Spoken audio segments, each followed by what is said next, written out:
ये मोदी की गारंटी थी और आज ये गारंटी पूरी हुई है।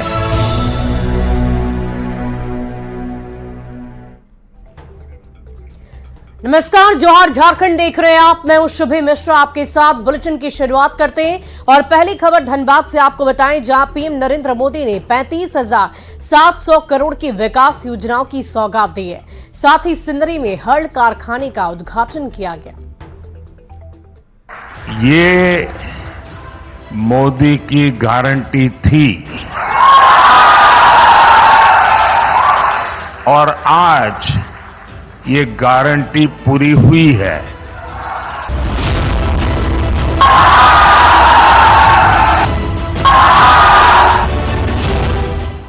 1 मार्च 2024 की तारीख झारखंड के लोगों के लिए खुशियों की सौगात लेकर आई है।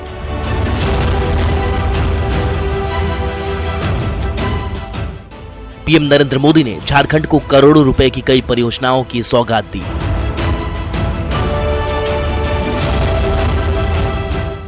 प्रधानमंत्री ने झारखंड में 35,700 करोड़ रुपए की कई परियोजनाओं का उद्घाटन और शिलान्यास किया।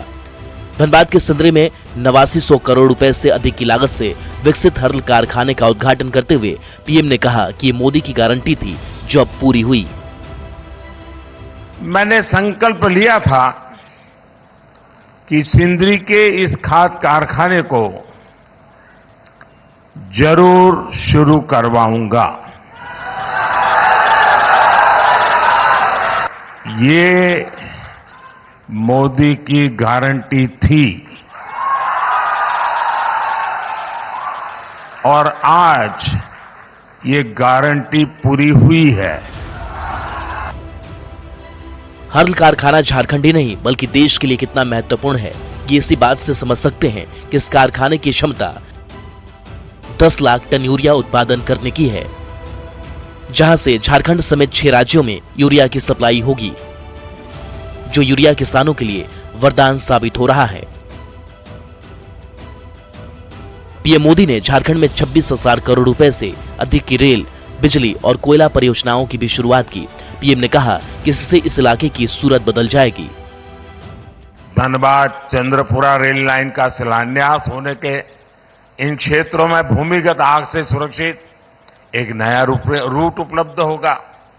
इसके अलावा देवघर डिब्रूगढ़ ट्रेन के शुरू होने से बाबा बैद्यनाथ का मंदिर और माता कामाख्या की शक्तिपीठ एक साथ जुड़ जाएंगे। प्रधानमंत्री नरेंद्र मोदी ने इस चालू वित्त वर्ष की तीसरी तिमाही में आर्थिक विकास दर के 8.4% रहने का जिक्र करते हुए फिर से दोहराया कि 2047 से पहले भारत को विकसित राष्ट्र बनाना है। साथियों, हमें 2047 से पहले अपने देश को विकसित बनाना है। आज भारत दुनिया की सबसे तेजी से आगे बढ़ती अर्थव्यवस्था वाले देशों में है। आपने देखा होगा, कल ही अर्थव्यवस्था के जो आंकड़े आए हैं वो बहुत ही उत्साह भरने वाले हैं। विकास की बात करने वाले पीएम नरेंद्र मोदी ने झारखंड को विकास योजनाओं की सौगात देकर अपने विकास की गारंटी पूरी कर रहे हैं। इन योजनाओं के जरिए झारखंड का विकास होगा और लोगों को रोजगार के अवसर मिलेंगे। न्यूज़ 18 के लिए धनबाद से संजय सिन्हा के साथ संजय गुप्ता की रिपोर्ट।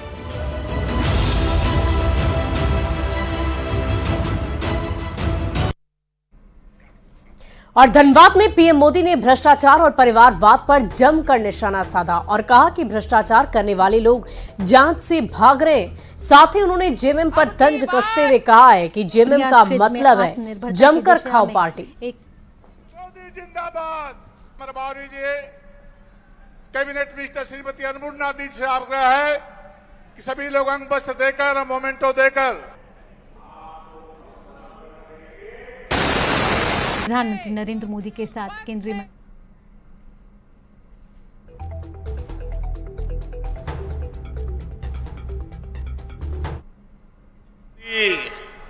भ्रष्टाचारी और तुष्टीकरण वाली सरकार बनी है, तब से स्थितियां बहुत बिगड़ी है। जेएमएम का मतलब हो गया है जम करके खाओ। वहीं झारखंड के मुख्यमंत्री चंपाई सोरेन ने पीएम नरेंद्र मोदी के बयान पर पलटवार कर दिया है। पीएम मोदी ने जेएमएम को जमकर खाओ पार्टी करार दिया था।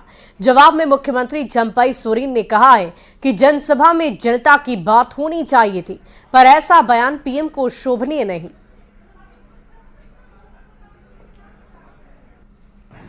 चर्चा होना चाहिए। कोई भी सत्ता में अगर है या सत्ता का नेतृत्व करते हैं तो उसका साथ संस्कार के साथ साथ मुद्दा का बात होना चाहिए। यहाँ का जनता का हित होना चाहिए। झारखंड प्रदेश की जनता का आशा के ऊपर में बात होना चाहिए, है ना। इस तरह से बात करके किसी को ये तंज मरना, ये हमको ठीक शोभा नहीं रहता है। उसका जवाब देने भी हमको उचित नहीं समझते हैं। हम उस ढंग का आदमी नहीं है किसी को तो ये मार दें। जो हेमंत बाबू ने बुनियादी नीचे स्तर से ही पकड़ लिया कि यहाँ क्या है स्थिति, कोयलांचल का स्थिति क्या है, आप हम सभी जानते हैं। क्या विस्थापित है, कितना वहाँ पर क्या होता है। इसीलिए बहुत चीज बात करने बहुत काफी समय लगेगा, लेकिन उसका खुलासा करने का दिन सामने आ गया है।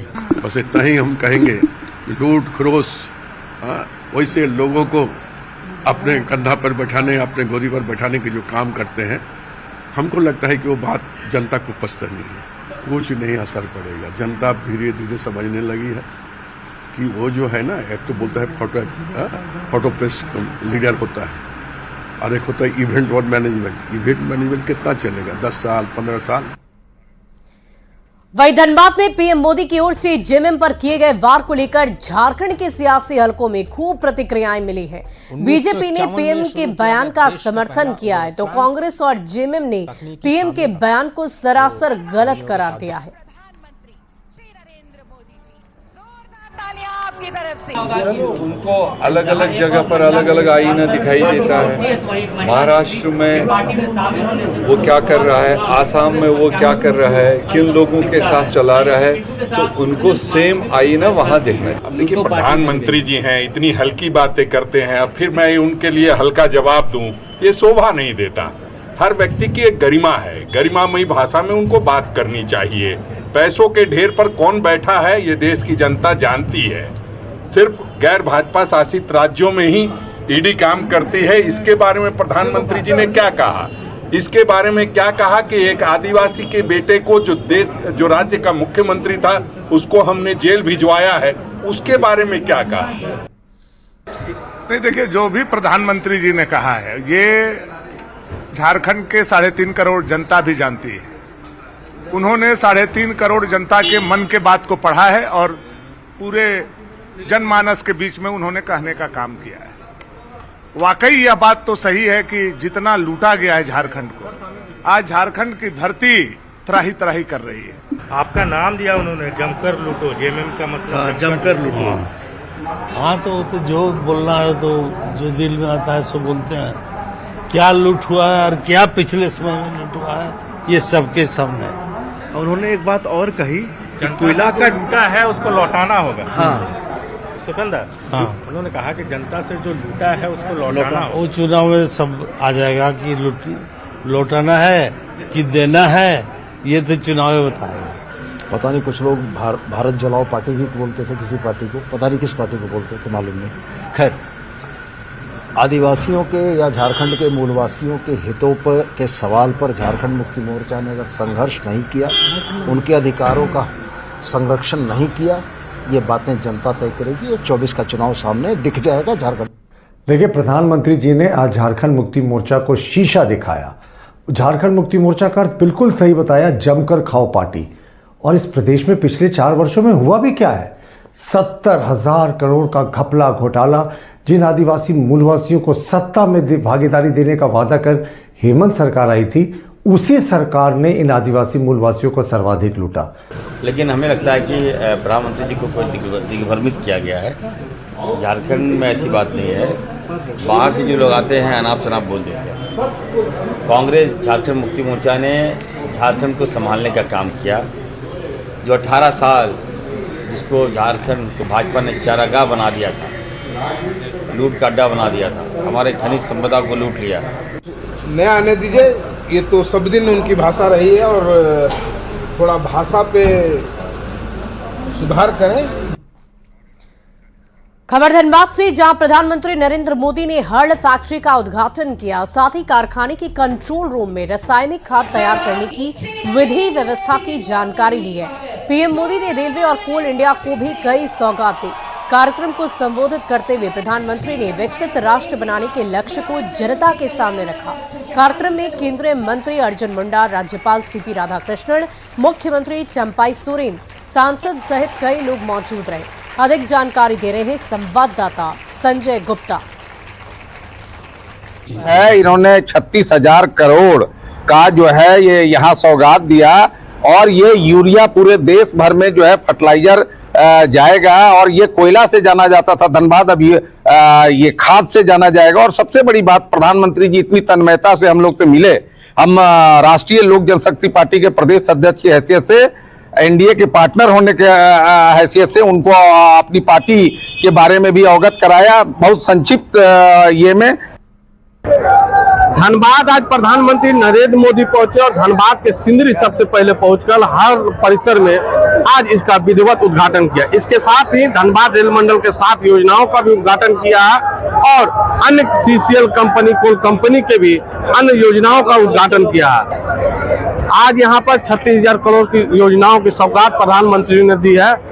मंच पर प्रधानमंत्री के साथ राज्यपाल सीपी राधाकृष्णन, झारखंड के मुख्यमंत्री चंपाई सोरेन, नेता प्रतिपक्ष अमर बावरी, धनबाद सांसद पीएन सिंह मौजूद थे।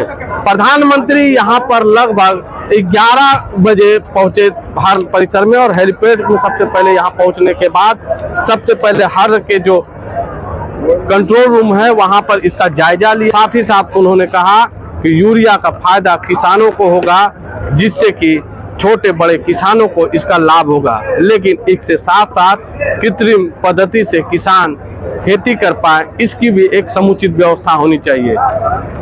मंच पर प्रधानमंत्री के आने पर सभी लोगों ने जिस तरीके से स्वागत किया वह बेसब्री देखने लायक था। झारखंड के डीजीपी यहाँ पर मौजूद थे, हर्ल के प्रबंधक यहाँ मौजूद थे और साथ ही साथ डीवीसी के चेयरमैन भी यहाँ पर मौजूद थे। अब प्रधानमंत्री यहाँ से संबोधन को समाप्त कर बरबड्डा के जनसभा स्थल के लिए रवाना हो गए। लेकिन जब उन्होंने इस संबोधन को समाप्त कर रहे थे तो उन्होंने कहा कि अब यहाँ पर वह धन्यवाद कर रहे हैं और यहाँ से अब धनबाद रवाना हो रहे हैं। संजय गुप्ता, न्यूज 18 धनबाद। वहीं पीएम मोदी ने धनबाद से ऑनलाइन सीसीएल बरका सयाल एरिया में 7.5 मिलियन टन के सीएचपी साइलो का उद्घाटन किया। इसका निर्माण करीब 292 करोड़ की लागत से किया गया है। साइलो में अब रोजाना 6 से 7 रैक कोयले का डिस्पैच होगा। इससे पर्यावरण संतुलन बना रहेगा। तो 30 से 35 मिनट में आसानी से 4000 टन कोयले की लोडिंग हो सकेगी। अधिक जानकारी दे रहे हैं संवाददाता जावेद खान। मोदी ने बरका सयाल क्षेत्र के न्यू बिरसा परियोजना में 292 करोड़ के लागत से बने सीएचपी साइलो का आज ऑनलाइन उद्घाटन किया है। आप देख सकते हैं यहाँ पर हमारे साथ सीसीएल के सीएमडी मौजूद है। साइलो को कैपेसिटी है 4000 टन्स का। पूरा बंकर सब कुछ मिला के 20,000 से ज़्यादा स्टोरेज कैपेसिटी में है।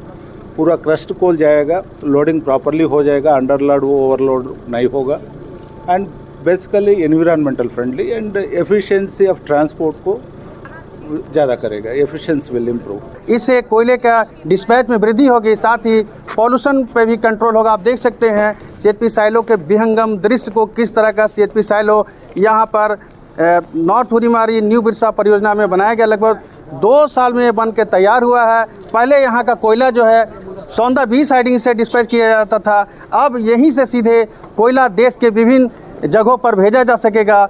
इससे यहाँ पर डिस्पैच की क्षमता में वृद्धि होगी। जावेद खान, न्यूज 18 रामगढ़।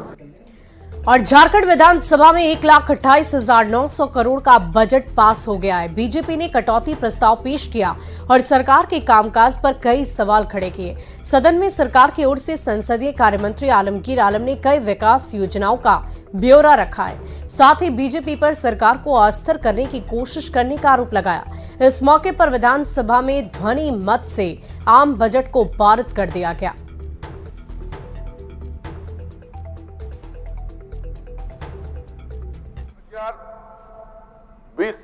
2019 तक ये वृद्धा पेंशन, सर्वजन पेंशन जो था सिर्फ 6,60,000 और हमारी सरकार आने के बाद 20 लाख 20,60,000 हम लोग ने करने की काम किया, यानी 25,96,000 हम लोग ने काम किया है, यानी 19 से 20 लाख वृद्धा पेंशन हमारी सरकार बांटने की काम किया है।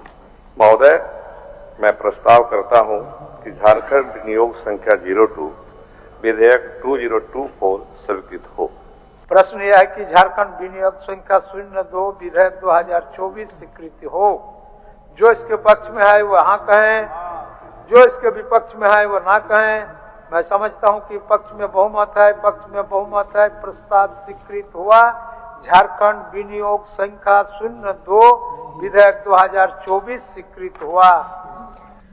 वहीं राजधानी रांची के कांग्रेस दफ्तर में पार्टी की पॉलिटिकल अफेयर्स कमेटी की मीटिंग रखी गई। इस मौके पर झारखंड की 14 लोकसभा सीट पर जीत की रणनीति पर मंथन हुआ। साथ ही सीनियर लीडर से भी राय ले ली गई। कांग्रेस प्रभारी गुलाम अहमद मीर ने मीडिया के सवाल के जवाब में कहा कि राज्यसभा की एक सीट पर कांग्रेस का दावा है और कांग्रेस से उस पर अपना कैंडिडेट उतारेगी। करके सरकार से जो अंतिम व्यक्ति को लाभ पहुंचाया जा सकता है उसको कैसे पहुंचा पाए, उस पर चर्चा कल विधायक दल के नेताओं के साथ हुई थी, विधायकों के साथ हुई थी। आज जो सीनियर लीडरान हैं राज्य के, उनके साथ बैठक हुई है और सभी मुद्दों पर चर्चा हुई है। हम समझते हैं जो लोकसभा में जिस तरह की चर्चा हम लोगों ने की है, अगर उसको हम धरातल पर उतार पाते हैं तो 14 में से 14 सीट जीतने का हम दावा कर सकते हैं। तो इसलिए कल हमने एक फोरम को किया। आज हमारा जो इलीट सीनियर क्लास है पार्टी का, उनके साथ 2-3 घंटे अगला step how to move ahead उसके बारे में उनसे चर्चा की। कांग्रेस की सीट है ना, जो आउटगोइंग है वो कांग्रेस का है। बढ़ते अगली खबर की ओर। खबर राजधानी रांची से है, जहां चर्चित सामाजिक कार्यकर्ता दयामनी बारला और पुष्पा टेटे सैकड़ों समर्थकों के साथ कांग्रेस में शामिल हो गई। कांग्रेस प्रभारी गुलाम अहमद मीर और प्रदेश अध्यक्ष राजेश ठाकुर ने दोनों का पार्टी में स्वागत किया। इस मौके पर दयामनी बारला ने कांग्रेस को सबसे अच्छी पार्टी करार दिया। वहीं कांग्रेस प्रभारी गुलाम अहमद मीर ने कहा कि गीता कुड़ा लालच में बीजेपी में शामिल हुई, पर दयामनी बारला दिल की आवाज सुनकर कांग्रेस में आई है। हम इसको ज्यादा सुख समझते हैं जो आपने इनकी बात सुनी है। हम लोगों ने तय किया पूरे गांव से मिलके कि हम लोग आगे की लड़ाई समाज के लिए हम जो संघर्ष करेंगे, न्याय का जो संघर्ष करेंगे, वो कांग्रेस पार्टी के साथ मिलकर करेंगे ताकि और अच्छे तरीके से हम आगे चलने सकें। ये रियल है और वो मोटिवेटेड है। उसमें वेस्टेड इंटरेस्ट इधर था या उधर था, but this is without interest. हम इसको ज्यादा सुख समझते हैं जो आपने इनकी बात सुनी है और दिल की आवाज सुनी है। मेरे ख्याल से ये इसको हम मजबूत और पायदार और लॉन्ग लास्टिंग आवाज कह सकते हैं। आम आवाम गरीब जो निचले पायदान पर बैठा व्यक्ति है, उसकी लड़ाई आदरणीय राहुल गांधी जी लड़ रहे हैं। और जो आज सामाजिक कार्यकर्ता दयामनी बारला जी, पुष्पा टेटे जी जो ज्वाइन किए हैं, वो निश्चित रूप से अंतिम व्यक्ति की लड़ाई लड़ती है। तो उनको ये लगा कि जो राहुल गांधी जी लड़ाई लड़ रहे हैं उसमें उनका साथ देना हो। और फिलहाल इस बुलेटिन में अभी के लिए बस इतना ही। आप बने रहे न्यूज़ 18 बिहार झारखंड के साथ।